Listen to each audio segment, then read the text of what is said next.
Another click, another lesson to learn. Ngayon naman ay aralin natin ang letter R o kaya ang letrang R.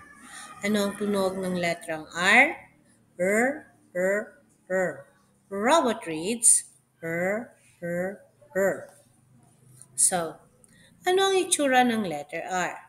This is the uppercase letter R and the lowercase letter R. Paano sabihin ang tunog ng letter R? R, R, R. Ganyan ang bibig dapat pag sinasabi ang tunog ng letter R. Kayo nga, R, R, R. Okay, let's practice. Rat, rat. Rat reads R, R, R. Next, run, rose, rain, ring, and red. Lahat yan ay may tunog na letter R. R, R, R.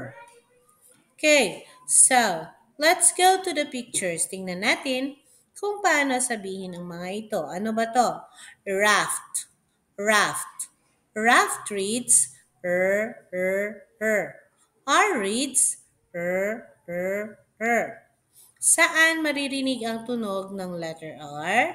Sa umpisa, sa beginning sound. Next, run, run. Run reads R reads R. Saan makikita ang tunog ulit ng letter R? Sa umpisa ng salita. The beginning of the word. Next, rabbit, rabbit. Rabbit reads R.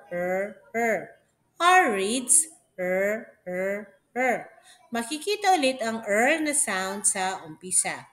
Next is ring, ring. Ring reads R. R reads R. Okay, ngayon, paano? Ano ba itsura ng letter R? This is the uppercase letter R and the lowercase letter R. How to write the uppercase letter R? Start by making a straight line down, then go to the top and draw a small curve to the right, going halfway down. Finally, add a diagonal line from the middle to the curve down to the bottom. Now you have the uppercase letter R.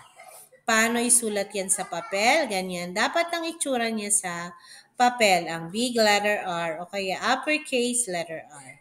Now, paano naman natin isulat ang lowercase letter R? Let's start by making a straight line down, then make a small curve at the top of the right to the right, then now you have a lowercase letter R. Ganyan ang itsura niya pag nasa papel. Enjoy learning!